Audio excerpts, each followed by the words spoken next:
namin, nakita ko yung participant. Sabi ko, ano, natamo niya. Parang magagaling. At tunay nga naman, habang dumadaan yung seminar, natanong ko yung mga kaibigan. Ang seminar na ito, dagdag kaalaman. Ito yung unang first time ko ito eh. Ano tayo man? Kaya medyo happy. Isa ito sa mga masayang seminar dito. Dahil yung mga kasama, shout out sa Laligaw, shout out sa Nagawa, mga friends sila. Yung ginamat ko? Umari na kasi mga mga shootings. Marami sa mga taong magkasama. Pero thankful ako naging part ng seminar na ito na pagka-integrate talaga. MTI solid na perfect yung paseminar nila. Happy ako napasap pati yung luto na nila sister. Parang nalagyan ako ng mga 10 pounds. Pagkakita kami na namin. Pero thank you sa MTI, thank you sa mga balik na mga participant at sa mga kapukas doon. Ito na yata, no? So, para sa taga-MTI, dapat na sa facilitator ng gawain ito ay isang magandang araw sa inyo at sa ating mga kapwa magsasaka na umasa na talagang madadagdagan ang kaalaman sa larangan ng magsasaka upang magkaroon o makabilan sa isang magsasakang may na yayaman, magandang mga sa akin. So, sa ilang ito, ako ay hindi na bago sa mga training, seminars, pero yung expectation na kung tayo itatalaw sa mga training, masaya tayo pag naminin natin. At ang bilang pauna, dito sa training na ito, masaya akong umuwi. Bakit? Dadagdagan yung kaalaman ko. At na-enhance yung mga dati ko alam dahil sa mga bago programa na dinagdag. Tulad na lang ito sa panayaman, may iba't ibang konsepto na ito kung paano isasaktupan o gagawin. At ang isang bago pa, ay about doon sa mga niyog natin para doon sa mga may lupa na naka-idle. So, ang niyog ay isang napakagandang oportunidad para sa atin ngayon.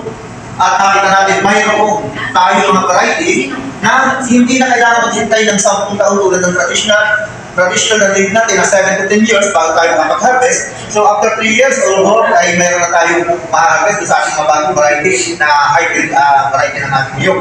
So isa ito sa bagong kaalaman na nagagdag sa akin at napakaganda na may share sa aking pag-uwi namin sa ating mga grupo at tulad na nasabi ko, may dumating din sa aming hybrid coconut seedlings. So napakaganda, may mabal ko sila na yung ganitong field ng pagsasaka ay may future at makatutulong para maging umangat o magkaroon ng extra income ang bawat pagsasaka. Pero dati, ang ating sektor ay lagi nang inaamon na hindi lamang panahon, kundi ng takbo ng ating ekonomiya at mga politiko. Sorry to say na medyo mayroong iba na personal yung nagiging atake sa ating kabayan. So, patumagitan ng ating nalaman at may enhance natin ito, may apply natin sa bukid o sa ating sarili, makikita natin kung sa sakana kailangan ko hindi benta ba kasi meron ng oportunidad na mapagyaman pa ito. So, salamat sa mga training na tulad nito at nawa ay patuloy na magkaroon ng mga programa at may pagdating ito sa ating mga kapwa magsasaka na nagdadais. Kasi nasa sa atin, may magagawa tayo, lalo na yung mga leader ng mga magsasaka, may magagawa tayo para may pakita na may kinabukasan pa. At ito nga ay sa pamamagitan ng mga ahensya ng gobyerno, tulad na ng sa DA at ng API, malaki ang itutulong nila. Muli, nagpapasalamat ako at sana po ay tayo ay umuwi na lahat ay may dalang baon, may bitbit na kalaman mula sa ating ginawang pagsasaka. Magandang maraming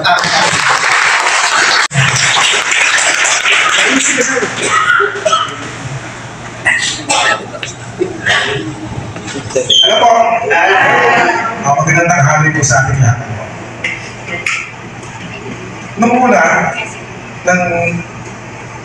hindi ko pa napuntahan itong ATI. Parang ang sabi ko, kung ano man ang matututunan namin, dapat ito ay magagaling sa ATI. Kasi sa isip ko, ang ATI kasi parang sila ang think tank ng Department of Agriculture. So, first time kong nakarating dito at kung ano man ang matutunan namin, ng grupo namin, sisikapin namin ito na magkaroon ng tinatawag natin katuparan kahit na sa maliit na paraan na pwede namin magawa sa amin. Kung ano man ang matututunan namin, we would try and encourage yung ibang namin mga kasama na subukan natin.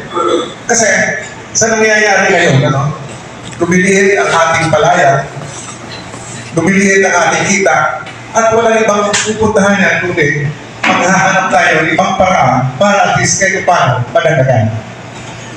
At sa binibigay ng ATI sa atin, ito ay mga kaparaanan kung paano tayo makapaghanap ng iba pang mga paraan para at least tayo ay gumanda ang kita, gumanda ang ating mga kabuhayan, at sabi nga ni Tita Abri kahapon, ngayon ay may pick up na siya na tinadala sa kanila dahil. No, ito sana,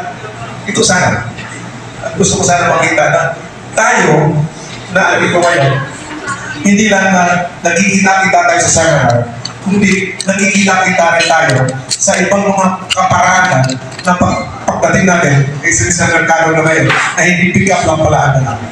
Doon pala iba pa mga kabuhayan na pwede pagpamalaki sa pamamagitan ng tulong ng ATI.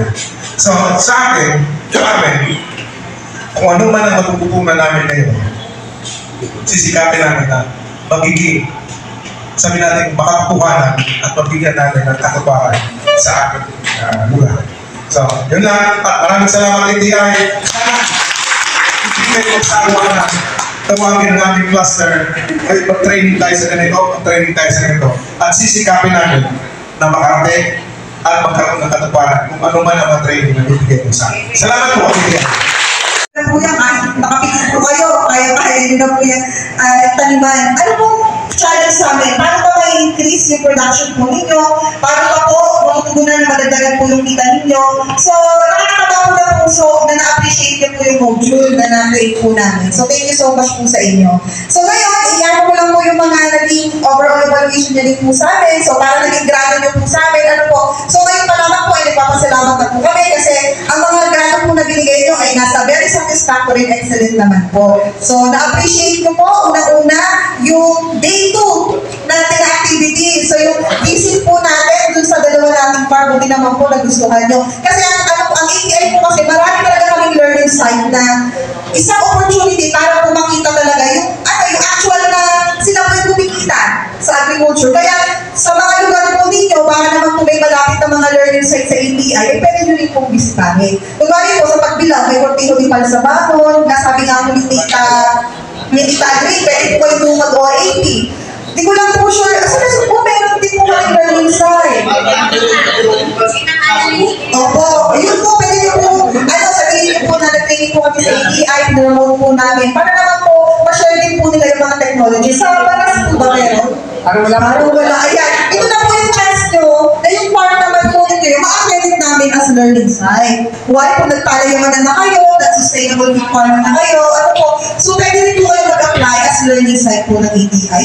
Tingnan nyo po, di ba yung farm po ni Tita Alex, sobrang simple pero naka-pick up siya. Ibig sabihin, talagang kumikita siya. So, hindi po kailangan na bongga, yung kailangan may, hindi naman po kailangan na report ito, Tita Christy na may call na doon. Hindi po gano'n. Ang ina-encourage po namin sa ATI ay yung technology yung ma-highlight. Nagagas niyo po ba? O, kasi namin ko, pabuyan walang amoy. Pumunta kayo, di ba nagkakapit na kayo, nagtsatsa pa kayo, wala talagang amoy, di ba?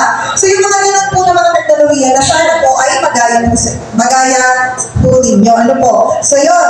So, na-appreciate niyo po yung day 2. Lalo na po yung mga resource person po natin. Na-appreciate niyo rin po yung, yung mismo po mga RP po natin kasama po yung mga topic nila. So, ito po yung mga topic na gusto nyo. Ang sabi niyo po dito, yung palayamanan, yung sustainable pig farming, yung kaya ng rice DAC, na-appreciate nyo rin po.